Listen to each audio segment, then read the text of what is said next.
All right, we're doing PT Breakfast Club a little early. I'm on the left coast today. I've only been out here a couple times, but I'm near San Francisco, so I'm doing it live at 5:30. I must like you guys without coffee, by the way, because the downstairs, the breakfast in the hotel lobby didn't crank in front of the 30 minutes. But Tony Maritello, you're up and about here at 8:30 in the morning on the East Coast. What's going on?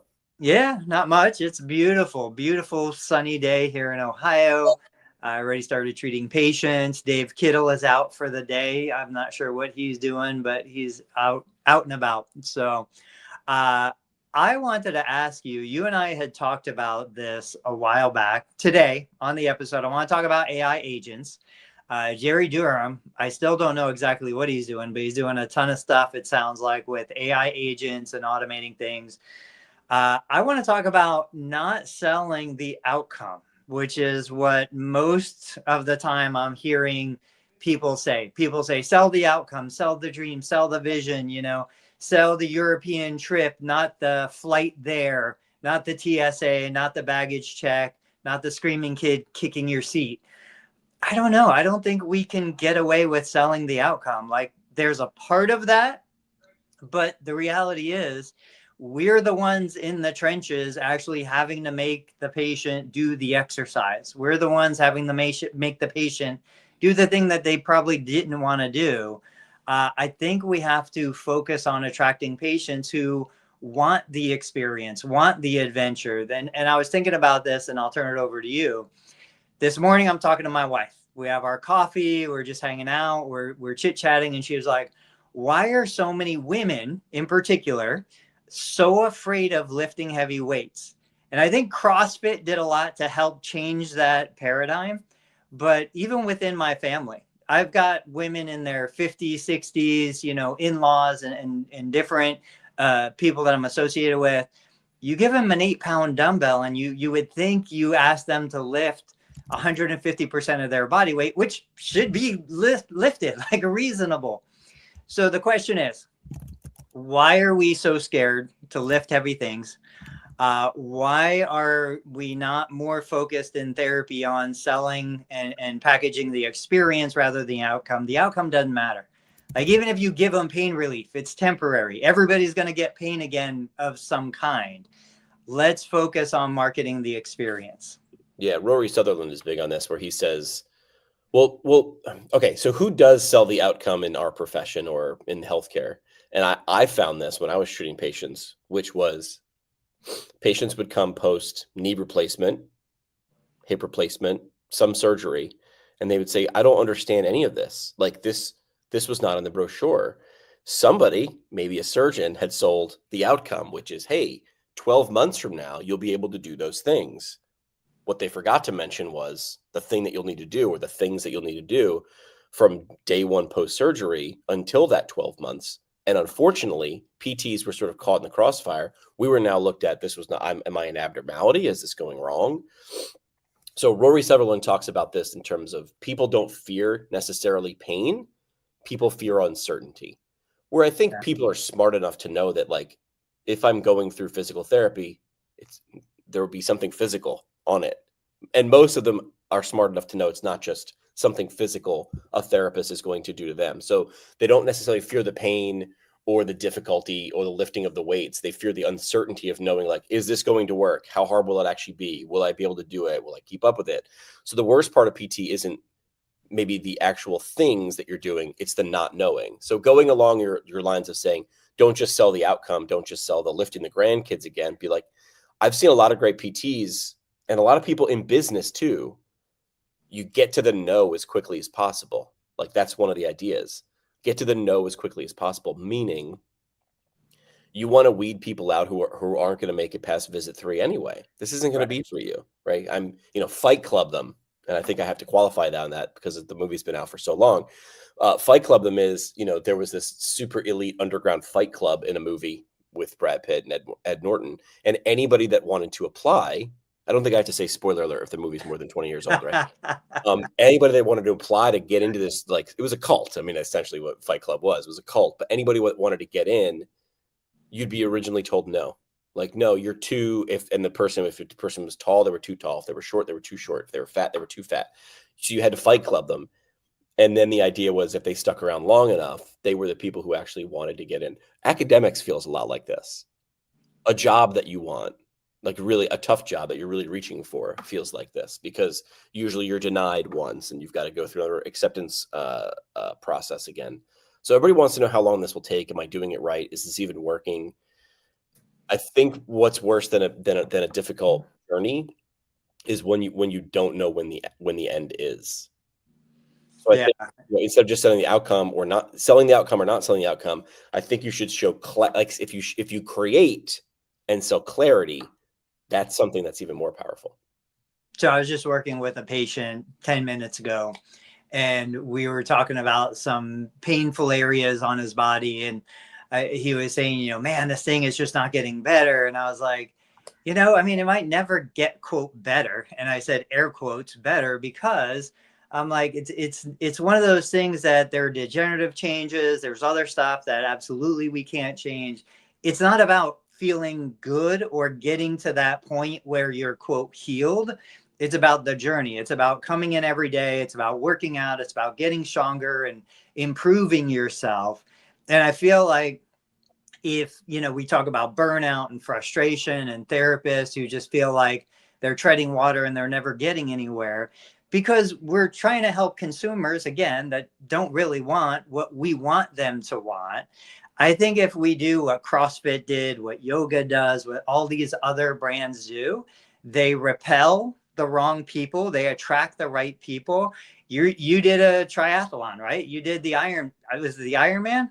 Yeah. So that takes a very special kind of human wanting to achieve a special kind of thing. And it wasn't just about, how you placed, it was about the experience of doing it. It was.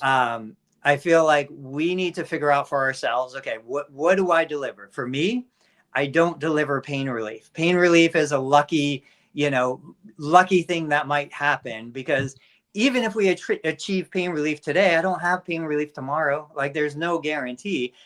I want to achieve, for me, education, information, empowerment. I want you to feel good doing hard things. And I want people coming to me that want that experience. And so that's what I try to convey in my messaging. That's what I try and convey in my ads and my social media. It's not about achieving pain relief. It's about doing more things with the same pain, maybe even with more pain. Like, pain is just a part of life. We can't be void of pain forever. And I think that would help just so many therapists if they embrace that, hey, we're not a drug that relieves pain. Maybe some people do, but the rest of us, we want you to want to be healthy. We want you to want to do hard things. We want you to not be scared of lifting 8 pounds when it's reasonable that you should be lifting 108 pounds.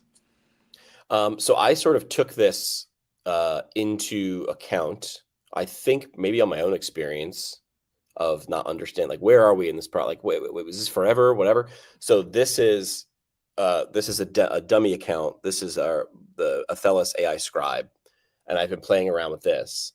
One of the things that allows you to do is when you're done, when it's everybody knows an AI Scribe will write the note for you, right? It'll suggest billing codes, yada yada yada. What I like about this one too is it'll create an email for the patient and the referring provider. But then I can go in and zhuzh up. How do I write? Number one, at no point will any email I send say, I hope this email finds you well. Like, I literally wrote that. If that comes out, that is, I've been kidnapped, by the way. Like, that's my, if I've been kidnapped, I will give you a proof of life and it'll say, I hope this finds you well. Blink 3 times if you're not okay. So I literally put that in the prompt. Do not say cliches like, I hope this email finds you well. But it might be hard to see here, but it says, based on similar cases, I'd say you're currently at about 60% of your normal status. With our plan, we aim to get you as close to 100 and dancing without issues. This was like a mock patient who hurt herself dancing. But I think if you set the expectation early, they understand, like, okay, I'm going to buckle up, or okay, like we're almost towards the end. If I just finish this thing, I'll get a little bit more out of it. Both of those things are clarity. They're setting you up for at least being okay with or understanding, not even being okay, understanding what happens next. And I was on a big kick for a while there, like what I think the reason for communication is the reason for communicating isn't to have communicated. Like the reason for going to the gym isn't to have gone to the gym. It's to elicit a change, right? I know that going to the gym and doing whatever I do isn't going to be the whole thing, but it's going to elicit a small change and then change over time. Well, the goal of communication is to achieve understanding, right?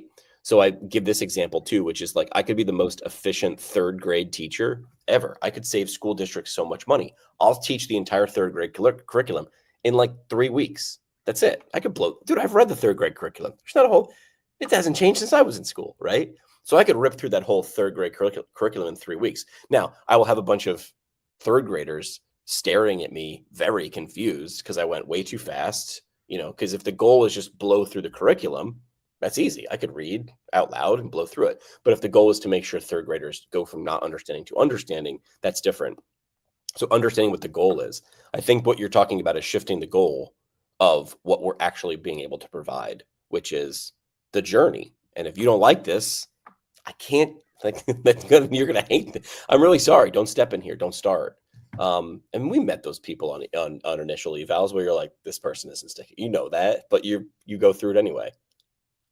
Yeah, I was listening to a guy, it's a new to me marketing channel, and he was talking about like you don't go to a buffet for an amazing steak experience. Right. You go to a steakhouse, it's a completely different experience. And I think Dave's not here. I was going to talk to him about this. Like Dave Kittle would be the quintessential steakhouse, and you have the well-trained server, and you have the wine list, and you have all this stuff.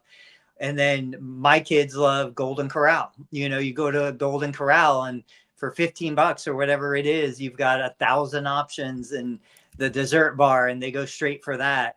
None of the food is amazing, but you're not there for amazing food. You're there for a wide experience of different foods.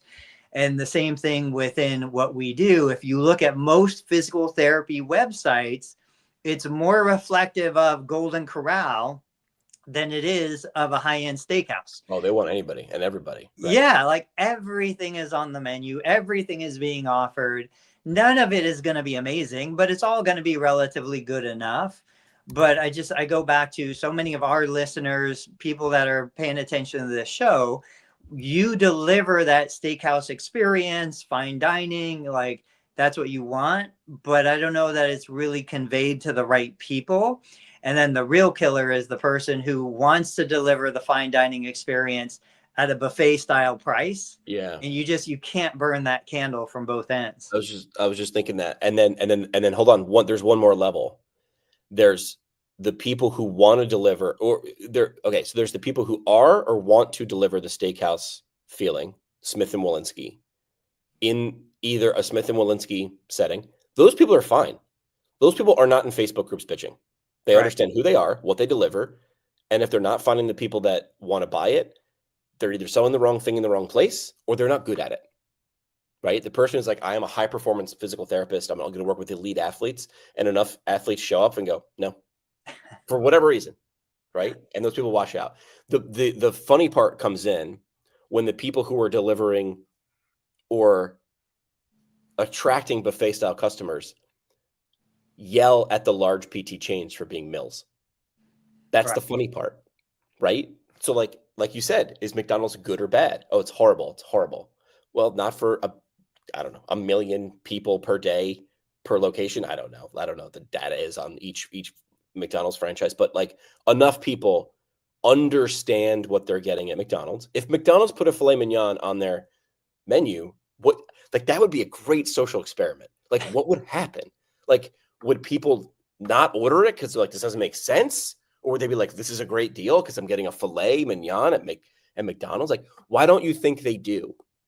They could. That's the whole thing. It doesn't make sense. They could. They choose not to because they understand the business they're in, the messaging. Did you see that post that I shared with Ronald McDonald? No. Oh, it's on LinkedIn. I shared it last night. I prompted ChatGPT to give me an image of Ronald McDonald. I said with his big clown feet up on the desk, hands behind his head, stacks of money around him, laughing, saying, quote, oh no, they can make a better hamburger, because the whole post was about McDonald's. I showed my kids last night the stock chart of McDonald's, and it's just a beautiful slope up accelerating. They make so much money, they don't care. Yeah, this was from ChatGPT. They don't care about everybody else who can make better food. They understand the business they're in. They serve millions of happy customers every single day. They don't care what everybody else thinks of them.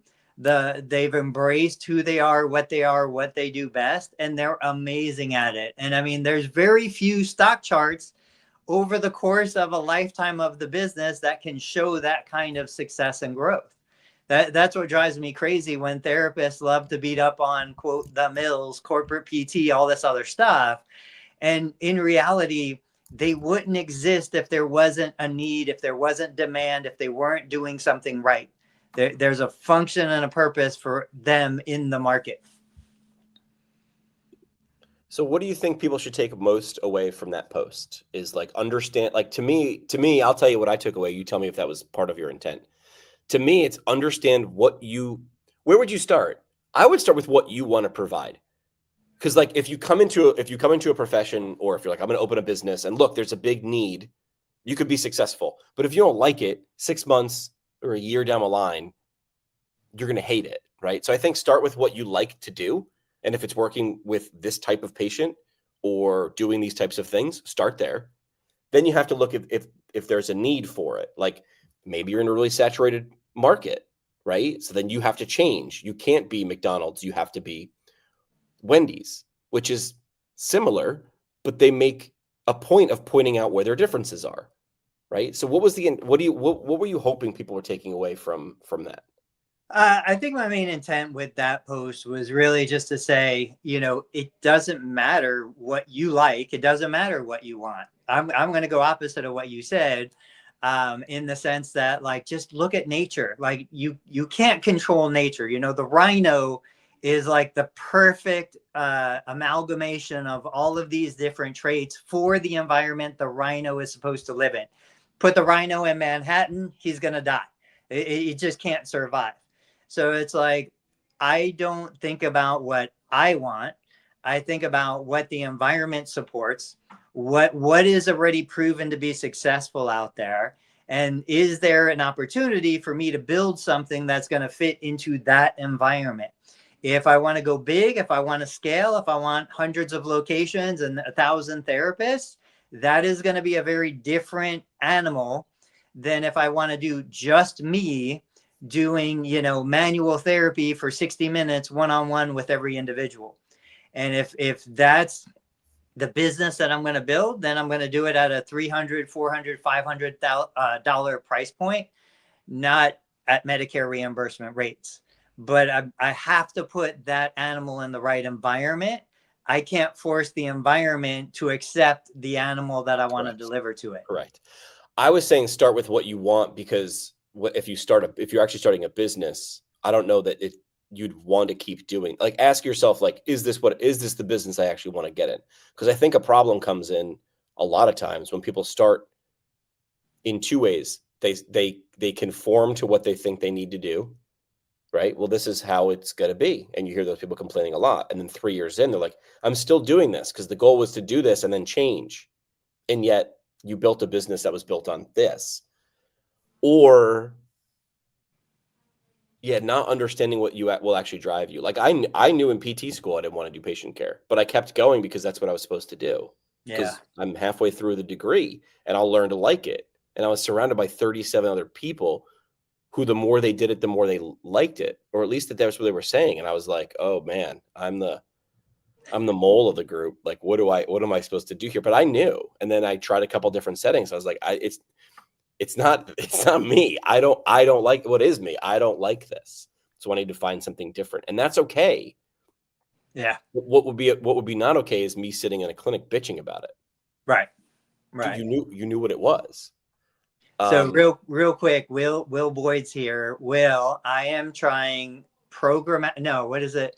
Like whatever Facebook automated ads are right now, I'm trying it where I basically just told Facebook, here's my, I think it recommended a $3 budget. Here's my $3 daily budget. Just run whatever ad you want to run. And I gave it a list of videos that are already on my Facebook business page. So I didn't give it any other information than that. I'm going to see what Facebook does with that information, which kind of leads us into the next topic about AI agents. And, you know, Facebook has AI running ads right now. It's making decisions just knowing, okay, Tony wants more inbound leads. I want people messaging me and calling me. Never do a Facebook. Will is saying no with several O's. Never do a Facebook suggest. Always ends up the worst performance. And then he says, call, but keep me posted. Keep me posted. So he's telling you to go left when you're going right. Well, we're gonna see what happens. So I could handle losing $3 a day. But yeah, like we know we're moving toward a AI future. I think I shared this. Did we talk about this? You got to tell me. Back in the day, you remember being up late at night, 2 o'clock in the morning, infomercials took over television. Television used to end. There was a point where you'd see the American flag and one of, you know, I don't know, was it the anthem or Star Spangled Banner or something was playing, and literally the television would end broadcasting. Yep. Then infomercials came on because that attention could be monetized. And I was thinking about it this week. And I was like, man, if people are in pain, and I don't want to sell a solution for pain, but if people are in pain, they're up at night. My audience, total knee replacement, they can't sleep. They're up at night. They're flipping through late night TV, scrolling their phone. I'm like, why don't I buy that time? I used to only run ads during the day when I had people to answer the phone. But now I'm like, well, shoot, I can get cheaper ads in the middle of the night. I'm going to capture that. I'm going to focus the message on the person who's awake at night, can't fall asleep, getting frustrated. But I don't have somebody to answer the phone. So this is where we talk about automation, AI. Can I get an AI agent who can answer the phone for me at 2:32 a.m.? What do you know about this? And I know Jerry Durham's talking about this a lot.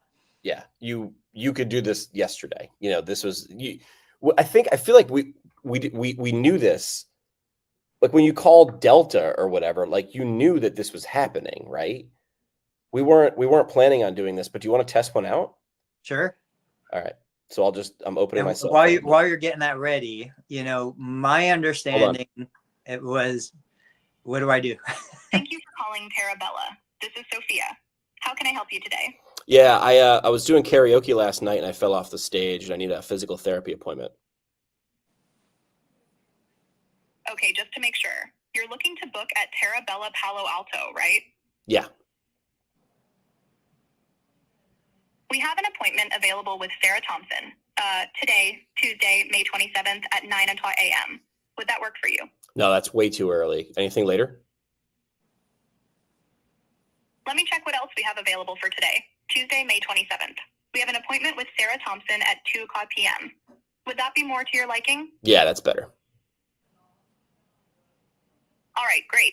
So to book that 2 p.m. appointment with Sarah Thompson today, Tuesday, May 27th, I'll just need you to register with our system to finalize everything. Is that all right?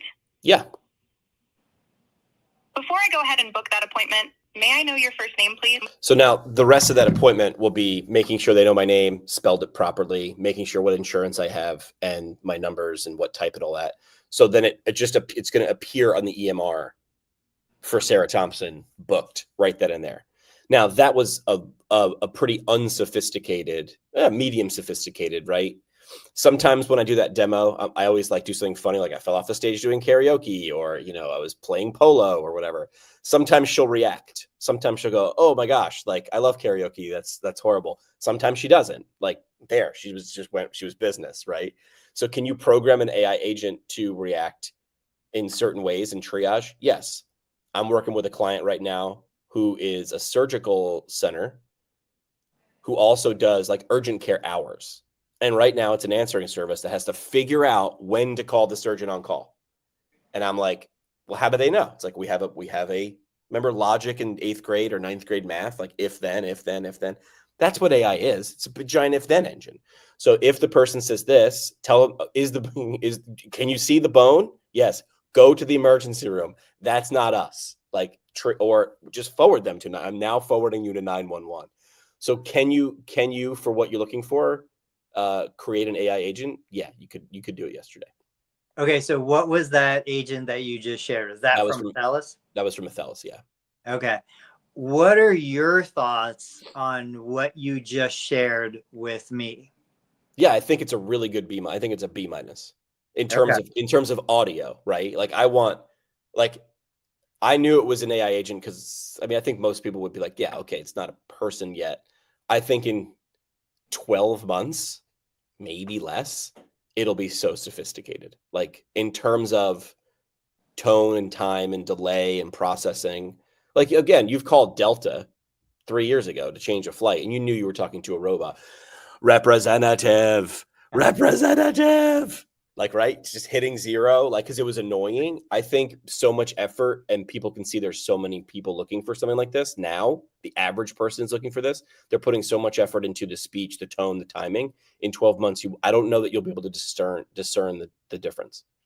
And we talked last episode about, do we need to inform people?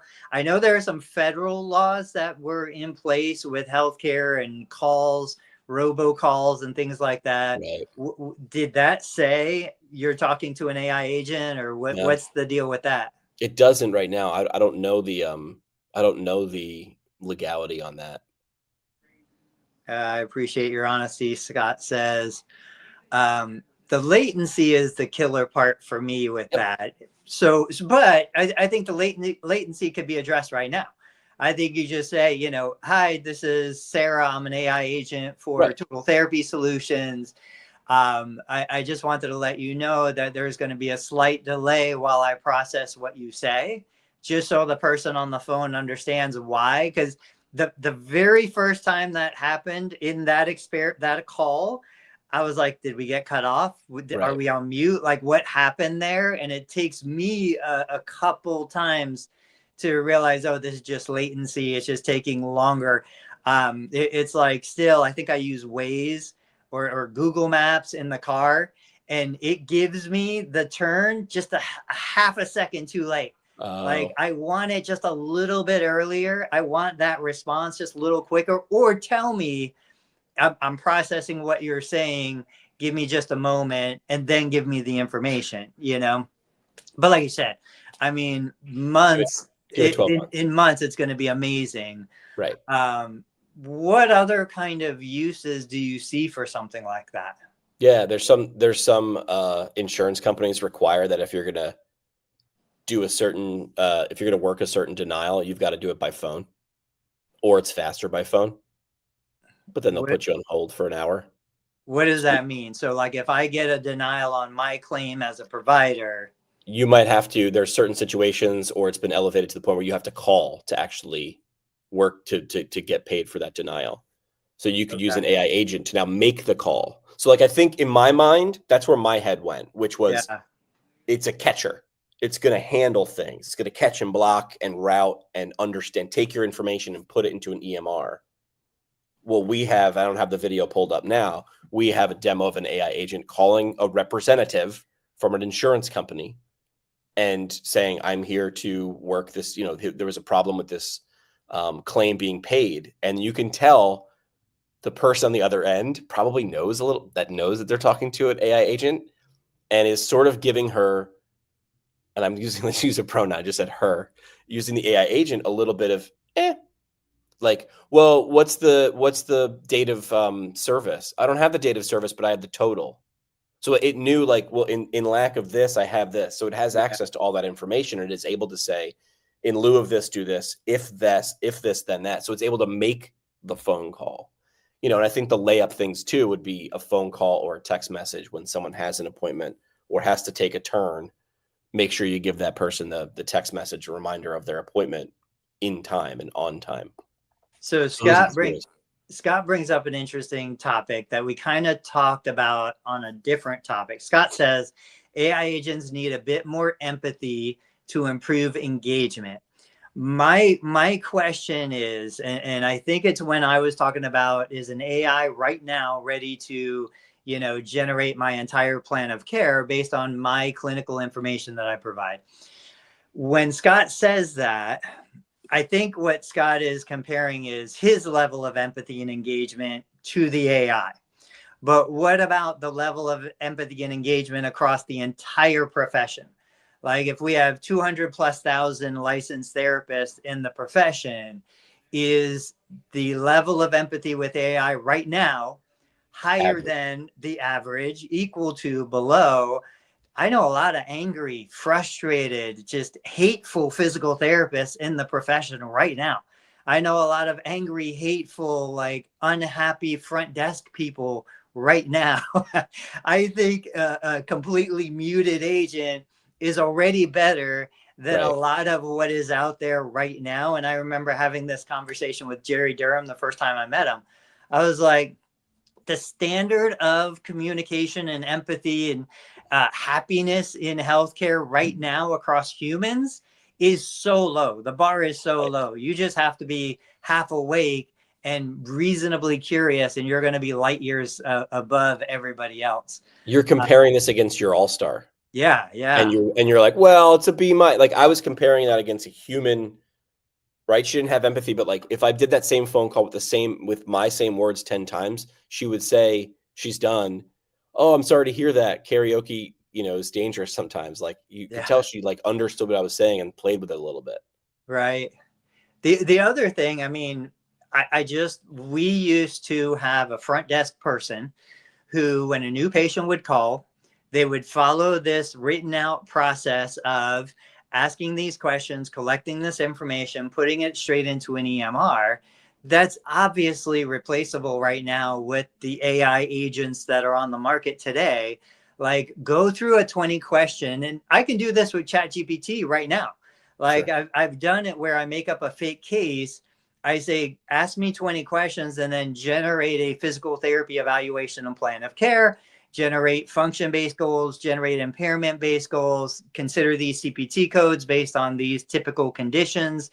And it's completely possible to have your finished physical therapy evaluation, documentation, plan of care, plus the next 10 to 15 treatment notes auto-generated right from that phone call before you've ever spoken to the human, and we can do that right now.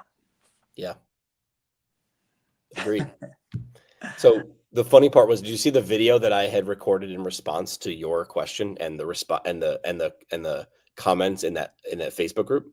Tell me about it. I don't know. So I was just pointing out how like people are quick to defend because now the question feels pointed at them. Like, do we now have something like my mom worked for the New York State Toll Authority for years. Okay. And when they started putting E-ZPass in, I couldn't figure out why she was so pissed. Because I was like, this is great. Like, I don't think stop. Like, look at the traffic jams. Yeah. Dude, Memorial Day weekend, you knew every 30 miles on the New York State Thruway was going to jam up again because everybody had to get out their nickels and throw it in a basket or hand over dollars. And it's just like multiply that times 100,000 cars and it's chaos. Now we don't like then you had to slow down to 30 to get counted. And now you don't even have to slow down. It's like, you don't even, oh, is that a toll barrier? I wasn't even sure. Yeah. And she was so angry. And I didn't understand why. I was like, this is great. And then I understood it. Is she was looking 3 or 4 steps ahead and saying, well, if they don't need us there, where else won't they need us? And where else won't they need us? But no, what I do is special. You need me to do this, right? So I think a lot of the therapists were in that Facebook group who were writing comments were feeling a little bit like they're taking it personally. They were getting defensive. Of course not, because I am special and I have special this and I have special that, and you couldn't possibly know what I know. So is this the trait of the entrepreneur? Because, the entrepreneur in me from the beginning, first time I ever read E-Myth Revisited, everything was about putting myself out of business, putting myself out of a job, putting myself out of business, replacing myself either with other humans or technology. Like my entire 50 years of life has been, how do I replace myself with something else? Whereas I can certainly see a person feeling threatened, their identity feeling threatened. I would hope that that person would recognize that it's just insecurity and kind of get past it. What did your mom end up doing? Was that the point that she said, okay, I'm going to retire and I'm out of the workforce? Did Yeah, she pivot into something else? she knew that this was her last job, but I think she was looking around. She's like, I got, there's kids who are 25 years old who work here. Right. But I'll take a more modern approach. To me, I did the morning announcements in 6th grade. That's all I wanted to do. I was like, I don't know what this is, but I like it. Then went to school for communications, internships at radio stations, worked at radio stations, big ones, small ones, didn't matter. I was driving home. Now I'm 28 years old and I'm running 2 radio stations. Like 11-year-old me would look at 28-year-old me and be like, holy cow, we made it. Like that was my version of getting drafted by the Yankees and playing first base for the Yankees, right? Which was my second choice. That was my second choice.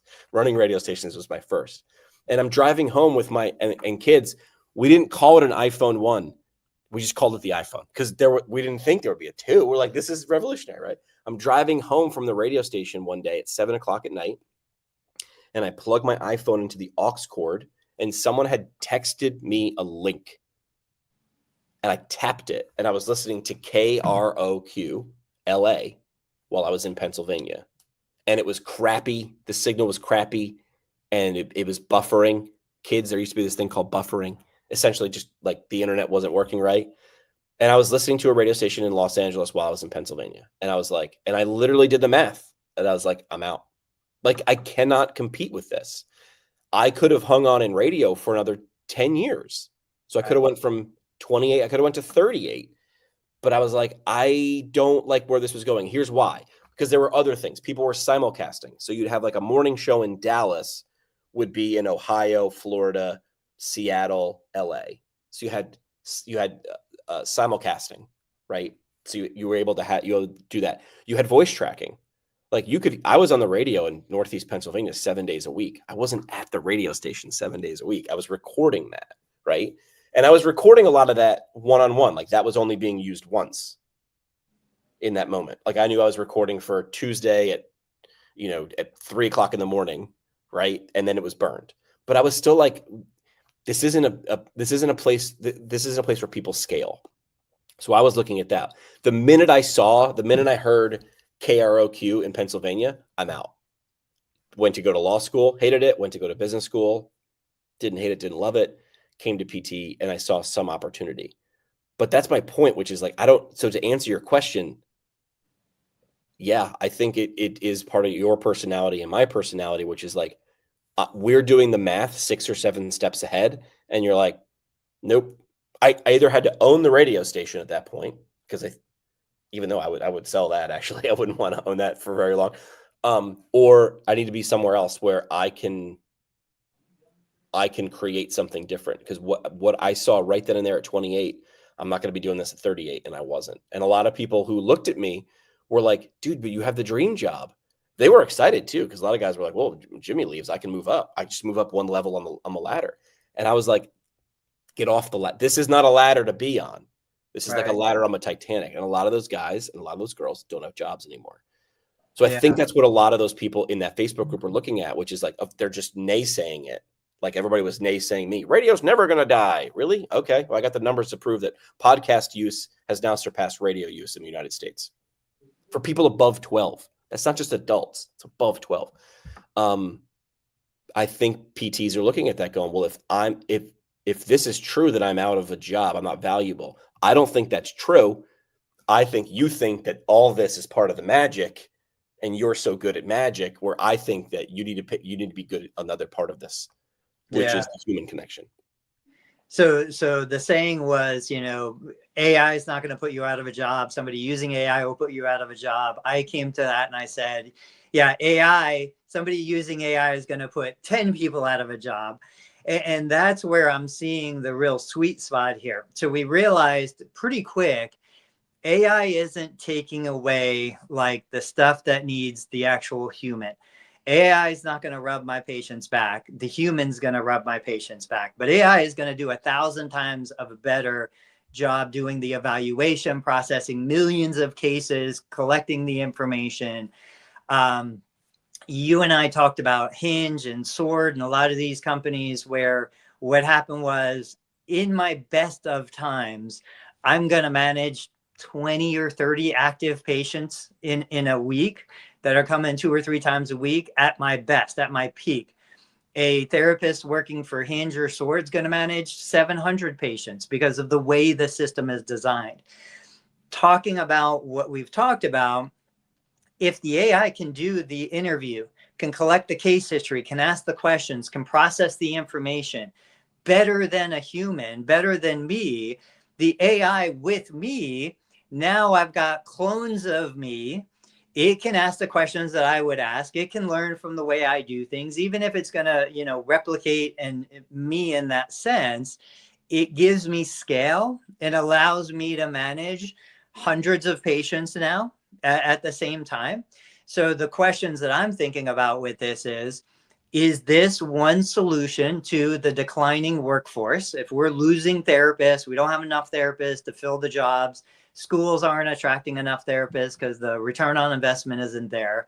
Can one therapist now do more without, the typical expectation of you got to build more units and you got to see more people? You can see more people because the AI is allowing you to see more people. Laws are not going to keep up with AI. Yeah. So now the question is, if I have all of the information required for the evaluation, but I'm missing the face-to-face time that is a required element of billing the evaluation, can I start a plan of care if all of the other checkboxes are checked? Even if I can't bill for that plan of care, or bill for the eval, if I have all the information, can the PTA or the other people start delivering the service? Because if I could do 100 AI evaluations in 10 minutes, right? Now the cost of an evaluation drops to virtually zero. Yeah, so I don't need the reimbursement for the evaluation, but I need the legal requirement of the evaluation. So what does the State Practice Act require for the evaluation? This opens a whole new line of thought in potential opportunity to let the people that are actually hands-on, boots on the ground, doing the care, do it in a different way. Yeah, I was playing around with that that very question, but the question was, I was driving and I was using AI hands-free. I was talking to ChatGPT hands-free, so don't come at me. And I have conversations because instead of listening to a book, I'm like, I could have someone who has read every book answer me based on the author. And I was saying, and I have friends who are cops, family who are cops, but a significant portion of my little village's income is based on tickets. And some have been public and say we have quotas. So they know that police officer is going to bring in X number, or should be bringing in X number of dollars. What happens when AI is driving cars? No more traffic infractions, right? Because the AI knows to turn the blinker on or it won't turn. The AI knows that this is 55, do not do 56. Yeah. Now you have traffic cops going, how many traffic tickets did you write? 0. So I said, listen, based on the fact that that police officers and traffic infractions, it's an income driver.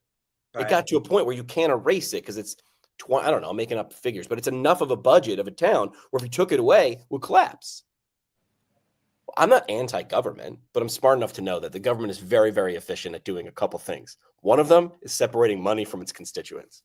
So AI just started extrapolating. It gave me like a lot of times you have to prompt AI to give you more than like 5 or 6 ideas. It gave me like 15.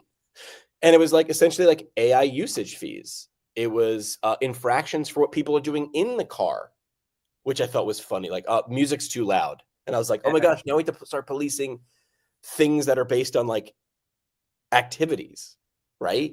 It would give you, AIs are, these cars are driving on our streets, then the usage fees on the streets would go up. So it would just be a usage fee. They would start passing that along to the DoorDash driver. And by say driver, I mean the the AI agent or whatever that's driving the car. So the money's going to come, the same amount of money is going to come from somewhere. We're just going to put a different label on it. So as soon as you squish this out, it's going to pop out somewhere. Don't worry about it. Like, they're going to get their money. They're already thinking about different ways to do that. You should be already thinking about different ways to do this too, which is, how can you provide something of value if the way that you're providing it now went away tomorrow? Kids, a 13-year-old used to bike around my neighborhood and throw newspapers at people's doors. And now that would be most of the time that's absurd. You get your news from a website or an email linked, sent to you every single morning. It's insane. It just changed. So I would start skating to where that change actually is. Yeah, it's funny you bring that up. On a morbid fact side, I remember during COVID, somebody brought this up. There were fewer drivers, fewer car accidents.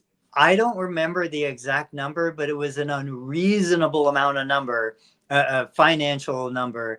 When a person gets in a car accident and dies on the road, somebody had calculated out how much money that pours into the system of local government. And I don't remember, like, between hospital and ambulance and all the other stuff. It just blew my mind. I had never thought that people dying on the road increased like domestic product for the local government. One of the ideas on the AI side, though, and this is the stuff that I talk to my kids about. I'm like, okay, so we drive virtually the same routes every day in my neighborhood, like around the city and going to baseball practice, going to school. My phone is usually plugged in and sitting on the dash like a dash cam, although I'm not recording anything. And I told Lucas, I'm like, why hasn't somebody, one, created an app that follows GPS, starts tracking the timers on traffic lights, and starts getting a knowledge of understanding traffic flows so that it optimizes my speed? I am happy to drive slower if there's a better chance that I'm going to make the traffic light. And if the light's running on a sensor and there's cars ahead of me, the camera can see that. So there should be a predictive algorithm to say, Tony, if you drive slower, if you hit 42 right now, you're not going to have to hit the brakes. And then the secondary benefit, I think this came from Joe Rogan, one of the main drivers of air pollution is brake pads wearing down. Yeah. So if I need to hit the brakes less, there's less air pollution. If, better economy of scale and I save gas. And I'm like, I don't think that app exists. Why doesn't this app exist out in the wild? So I was thinking about this too. We must think about weird things like this. We've just invented trains. Uh-huh. Right? Because if I'm going from A to B and I just got in the car, why wouldn't I? And now I'm going to be on that road and I can't pass this guy because that would violate speed. Right? But we're going the same way. But now our cars just link up. And they're going to go the same rate, and they're going to slow down or speed up based on intersections, right? And this is also like why Americans, we love 90-degree turns and red, yellow, and green. But the rest of the world is like traffic circles. It's just more efficient. The traffic never stops. It just sort of slows down. But we love our ways. So like I see the types of roads changing and how those things are monitored. Because if two of us are coming towards a collision, right? If we're coming at 90 degrees to each other, we don't have to stop anymore because the AI will be like, okay, I got it. I'm going to go. Because I couldn't communicate to Tony if I'm driving next to him unless I just do this honk, honk, honk, honk, honk. Like honks just sound negative. Yeah. Right? Like that doesn't say anything unless I'm tapping it out Morse code. So, but now those cars can talk to each other and say, okay, we're going to keep this track because the purpose is to be the most efficient. Right now, the purpose of roads is just be a road and everyone has to follow this ridiculous set of rules. But I have friends who came from Asia. And like, we thought we were a very neat and orderly society, but American driving is like, woo, like you guys have rules. And if you violate one of those rules, trust me, the other drivers are going to tell you those rules are going to have to go. They're going to start to go away or from the humans won't have to understand those rules as much. I remember reading a book when I was in elementary school. This is in the 80s and looking at a car design where the front passengers, the parents, their seats swiveled backwards and they were playing a board game with their kids. Like, that's not far away, right? We're watching a movie or playing a board game, whatever, turning around. Why do you have to look forwards? Like, Dave's got a 1-year-old, right? Will Dave's 1-year-old have a driver's license? Yeah. Do you need a license to sit in a car and have something else drive? I I don't think you will. So we're thinking 3 or 4 or 5 or 10 steps ahead. I think healthcare providers have a big upside, but you have, like, I give that monkey bar analogy. The only way to get ahead on the monkey bars, right? You got to reach forward big, see the future. You got to let go. You have to let Right. go of some things. And some of those things are tied to your identity, where I think that's where the hesitancy is. Yeah, because we have a couple young pilots in the family. These guys are just getting out of college. They're just getting into, they've got their private. I don't even know what it is, but they can fly a private plane. They can't fly a commercial plane yet. And I'm talking to them like, guys, I don't understand this. If you're in a cockpit, you're looking at monitors basically all around you. Why is there a human pilot when there's all these laws and rules and restrictions against how much you can fly, when you can fly? Why not just put a person in front of a computer that looks just like a cockpit and let anyone from anywhere fly the plane? And they were like, I think part of it is the passengers want a human that if he dies or if we die, he dies. Right. But when you look at those single passenger autonomous flights that are going like San Francisco and some of these places, none of them have pilots. Like, you get in this thing, it lifts you and flies you across the river or wherever you're going. It's happening now? Yep, right now, these are fully autonomous passenger flights. I think it's 1 to 4 people. I just watched the big interview with 4 of the main companies that are doing this. They've got redundancy and all of this other stuff. People don't think of it like an airplane. So I think they're more willing to do it. Plus, they're in tech hubs. So the people there are just, they already have autonomous driving. They already have taxis that are driving them with no human. So it's just, these are the early adopters. Did you hear how, you're familiar with Waymo, right? Yeah. Waymo's a driverless car company. Yeah. Did you hear what they did when they were going to do a beta test in, I forget what city, probably somewhere, I'm out in California, we're out in California. What? The first thing they did, it's a brilliant PR move. They understood the problem. They had the Waymo cars driving around without anybody in them for 6 months. Okay. Because they were going to ask these people, that person here, to eventually get in them and ride in them. So they let them watch them from afar. If you were going to have your kid pet a dog, for the kid had never seen a dog, I don't think you'd run your kid right up to the dog. Right. Maybe you would, and maybe that kid would have a fear of dogs. I think the smart people would let the kid watch the dog from across the room. First time, like, you can't understand what it's like to see a dog for the first time when you've seen a dog your entire life. You have the curse of knowledge. But looking at a 3-year-old, it's hairy, and I've seen dogs on TV, but Bluey does not look like that because Bluey is a cartoon, right? But seeing it in real life is also real different. So Waymo was smart enough to say, we're going to let these cars just drive around town and be there. And of course, you believe me, when you drive next to a car with the steering wheel on the other side, you notice. You notice. That's wait, because it's pattern interruption. It's a purple cow. It's 1 2 1 2. Wait a minute, 2 1. That doesn't make any sense. So people were noticing these driverless cars for months, and then they started taking passengers, and it was less of a leap. Right? A leap from what we know to what is completely new is a giant leap. They made the leap smaller, and people, it went smoother. I bet you if they did that beta test in a different town and went from we're legally allowed to take drivers and or riders and we're taking riders, there would have been a lot more of this friction. I would actually love if they could A/B test that, because I think that would be a great way to prove the concept. But I saw that on 60 Minutes or something and thought it was brilliant. Yeah. So let's wrap up the show. Let's bring it full circle. When we were talking about cars and turning cars effectively into a virtual train with virtual connections, it reminded me, I had mentioned nature earlier, like how we have leafcutter ants at the Cincinnati Zoo, and you see these leafcutter ants just going in like synchronicity. How do we bring some of these concepts back into patient care? I think going from in-person straight to telehealth is too big of a leap for a lot of people. So that's where you start to introduce telehealth. Even from the respect of, okay, I send the human physical therapist assistant to the house and I'm there through the phone. And then eventually I start to step back from the phone until I'm not even, or the human is not there as much, and we initiate the calls. I think it could be done. And just like this, we have telephone calls supplemented with the AI agent. And then eventually the AI agent just completely takes over the telephone call, which then eventually completely takes over the patient history gathering, which then takes over the full evaluation.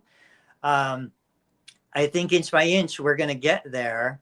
And I think that's going to be the solution to not having enough therapists, not having enough students going into the DPT programs. We have to be able to do this without the therapist feeling like we're taking away more of their independence. They still have to feel like they play a role, even though they probably don't do as much as they think they do. That's my parting shot. What you got? What is your parting shot? I feel like therapists don't do as much as they think they do. We need to start to bring these AI agents into our day-to-day operation, even if it's done subtly, until all of a sudden we realize it's doing way more than we ever thought it would do. Yeah, I would say you can do you can do a lot of things. You can. I think even if you're sitting there and let's say you're on the far left of the bell curve, you're like, I'm never going to use AI. It's just, I don't love it. I hate it. It's going to replace humans and I'm all about humans. Good.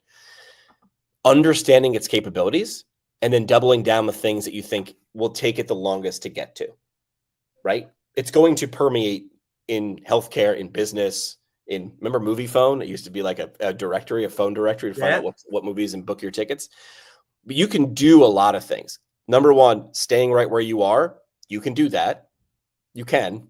I would not recommend it. There are still horse-drawn buggies in New York. Right? There are, but they're the exception, not the rule, because like they're the last one. Now they're cute, but they're not functional, right? Right. I mean, they're functional for what they are.